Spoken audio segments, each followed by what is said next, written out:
3 जनवरी सावित्रीबाई फुले की जयंती। आज 2023 में जो सरस्वती को जानते हैं लेकिन सावित्रीबाई फुले को नहीं जानते, कृपया सभी बहनें जाने कि भारत की प्रथम शिक्षिका सावित्रीबाई फुले, उनका जन्म नया गांव में हुआ था। उनके पिता का नाम खंडेव जी नवेसे था। माता का नाम लक्ष्मीबाई था। तो 1840 में मात्र 9 वर्ष की आयु में उनका विवाह 12 वर्ष के ज्योतिबा फुले से हुआ। महात्मा ज्योतिबा फुले स्वयं एक महान विचारक, कार्यकर्ता, समाज सुधारक, लेखक, दार्शनिक, संपादक और क्रांतिकारी थे। सावित्रीबाई पढ़ी लिखी नहीं थी। शादी के बाद ज्योतिबा ने उन्हें पढ़ाना लिखाना। बाद में सावित्रीबाई ने पिछड़े समाज को ही नहीं बल्कि देश की प्रथम शिक्षा होने का गौरव प्राप्त किया। उस समय लड़कियों की दशा अत्यंत दयनीय थी और उन्हें पढ़ने लिखने की अनुमति तक नहीं थी। इस रीति को तोड़ने के लिए सावित्रीबाई फुले ने सन 1848 में लड़कियों के लिए एक विद्यालय की स्थापना की। भारत में लड़कियों के लिए खोलने वाला पहला स्त्री विद्यालय था। सावित्रीबाई कहा करती थी कि अब बिल्कुल भी खाली मत बैठो, शिक्षा प्राप्त करो। सचमुच आज भी हम जहां लैंगिक के लिए संघर्ष कर रहे हैं, वहीं अंग्रेजों के जमाने में सावित्रीबाई फुले ने ओबीसी महिला होते हुए हिंदू समाज में व्यापक कुरीतियों के खिलाफ संघर्ष किया, जैसे बाल विवाह, सती प्रथा जैसी कुरीतियों को रोका उन्होंने।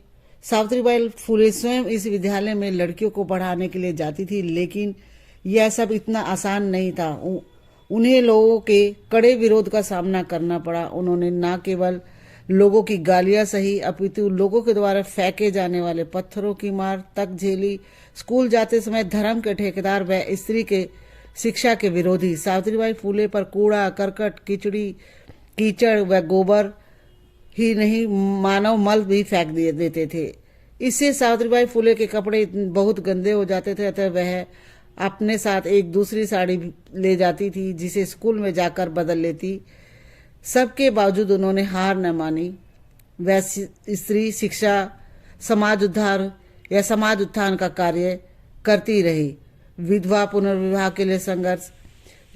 स्त्री शिक्षा के साथ ही विधवाओं को शोचनीय दशा को देखते हुए उन्होंने शुरुआत की। 1854 में विधवाओं के लिए आश्रम भी बनाया। उन्होंने नवजात शिशुओं के लिए भी आश्रम खोला ताकि शिशु हत्या रोका जा सके। आज देश में बढ़ती कन्या भ्रूण हत्या की प्रवृत्ति को देखते हुए उस समय कन्या शिशु हत्या की समस्या पर ध्यान केंद्रित करना और उसे रोकने का प्रयास करना कितना महत्वपूर्ण था, इस बात का अंदाजा लगाना मुश्किल नहीं। विधवाओं की स्थिति को सुधारने के, इस तीव्रता को रोकने के लिए, विधवाओं के पुनर्विवाह के लिए उन्होंने बहुत प्रयास किए। सावित्रीबाई फुले ने अपने पति के साथ मिलकर काशीबाई नामक एक गर्भवती महिला को न केवल आत्महत्या करने से रोका, अपितु उसको अपने घर में रखा, देखभाल की और समय पर डिलीवरी कराई। बाद में उन्होंने एक पुत्र यशवंत दत्तक पुत्र के रूप में गोद ले लिया। बहुत पढ़ाया लिखाया, जो एक प्रसिद्ध डॉक्टर बना। सावित्रीबाई फुले को कवयित्री के रूप में भी जाना जाते हैं। उन्होंने 2 काव्य पुस्तक लिखी, काव्य फुले और बामन काशी। सुबोध रत्नाकर बच्चों को विद्यालय आने के लिए प्रेरित करने के लिए वे कहा करती थी, सुनहरे दिन का उदय हुआ, आओ प्यारे बच्चों आज, हर्ष उल्लास से तुम्हारा स्वागत करती हूँ आज। पीड़ित शोषित उत्थान, अतुलनीय योगदान। सावित्रीबाई फुले ने कभी पीछे मुड़कर नहीं देखा। इस जीवन काल में पुणे में ही उन्होंने 18 महिला विद्यालय खोले। 1854 ज्योतिबा फुले और सावित्रीबाई फुले ने एक अनाथ आश्रम खोला। यह भारत की किसी व्यक्ति द्वारा खोला गया पहला अनाथ आश्रम था। साथ ही अनचाही गर्भावस्था की वजह से होने वाली शिशु हत्या को रोकने के लिए उन्होंने बाल हत्या प्रतिबंध गृह भी स्थापित किया। समाज उत्थान के लिए अपने मिशन पर कार्य करते हुए ज्योतिबा ने 24 सितंबर 1873 को अपने अनुयायियों के साथ सत्य शोधक समाज नामक संस्था का निर्माण किया। वह स्वयं उसके अध्यक्ष थे और सावित्रीबाई फुले महिला विभाग की प्रमुख। इस संस्था का मुख्य उद्देश्य शूद्रों को और अति शूद्रों को उच्च जातियों के शोषणों से मुक्त कराना था। ज्योतिबा के कार्य में सावित्रीबाई ने बराबर का योगदान दिया। सावित्रीबाई फुले ने जीवन भर निम्न जाति महिलाओं और पिछड़े शोषितों के उद्धार के लिए कार्य किया। इस कार्य में उनकी पत्नी सावित्रीबाई फुले ने योगदान दिया और वह अद्वितीय है। यहाँ तक कि कई बार ज्योतिबा फुले स्वयं अपनी पत्नी सावित्रीबाई फुले से मार्गदर्शन प्राप्त करते थे। 28 नवंबर 1890 को महात्मा ज्योतिबा फुले की मृत्यु के बाद उनके अनुयायियों के साथ सावित्रीबाई फुले ने एक सत्य शोधक समाज को दूर दूर तक पहुंचाने अपने पति की ज्योतिबा फुले की अधूरे कार्यों को पूरा करने के लिए समाज सेवा का कार्य जारी रखा। मृत्यु इतनी बड़ी करुणा की देवी की मौत को भी गले लगा लिया। 1857 में पुणे में भयंकर प्लेग फैला। प्लेग के रोगियों की सेवा करते हुए, प्लेग से तड़पते हुए अछूत जाति के बच्चों को पीठ पर लाद कर ले जाने के कारण सावित्रीबाई फुले स्वयं प्लेग की चपेट में आ गई और 10 मार्च 1897 को उनका देहांत हो गया। उस जमाने में ये सब कार्य करने इतने सरल नहीं थे जितने आज लग रहे हैं।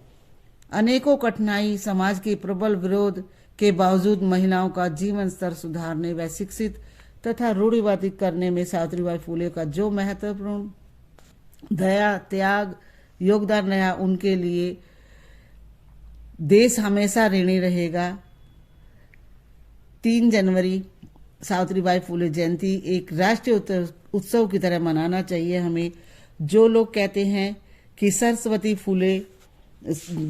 सरस्वती विद्या की देवी है, मैं ये कहती हूँ कि सरस्वती का कोई इतिहास नहीं है, सरस्वती को कोई जानता नहीं, लेकिन सावित्रीबाई फुले का एक जीता जागता संदेश है आप सभी के साथ कि उन्होंने महिलाओं के लिए हर टाइम संघर्ष किया। इसलिए मैं उनके चरणों में बारंबार नमस्कार करती हूँ और उनके सभी कार्यों को सराहना करते हुए जब तक सूरज चांद रहेगा, सावित्रीबाई फुले माँ तेरा नाम रहेगा। जय ज्योति, जय क्रांति, जय सावित्रीबाई फुले।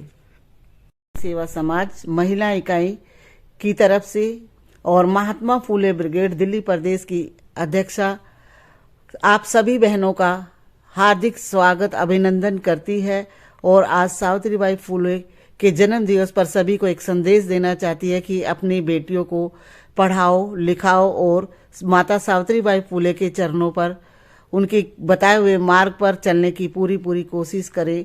अपनी बेटियों को, अपने बच्चों को पढ़ाएं अवश्य। शिक्षा ही वो रास्ता है कि जो बेटियों को एक घर नहीं 2 घर उजागर करने के लिए प्रेरणा देती है और बेटी 2 घरों को रोशन करती है। अगर एक बेटी पढ़ लिख जाती है तो एक समाज, एक घर, एक परिवार सुधरता है। इसके बाद भी सावित्रीबाई फुले ने जो संघर्ष हम महिलाओं के लिए किया, जो उपकार हमारे लिए का, उसको हमें कभी भूलना नहीं चाहिए। और हर स्कूल में, प्रत्येक स्कूल में सावित्रीबाई फुले की प्रतिमा होनी चाहिए। ऐसा देश के प्रधानमंत्री नरेंद्र मोदी जी से मेरी प्रार्थना है कि वो सभी स्कूलों में सावित्रीबाई फुले की प्रतिमा लगाए और उनके जयंती पर छुट्टी का अवसर प्रदान करें।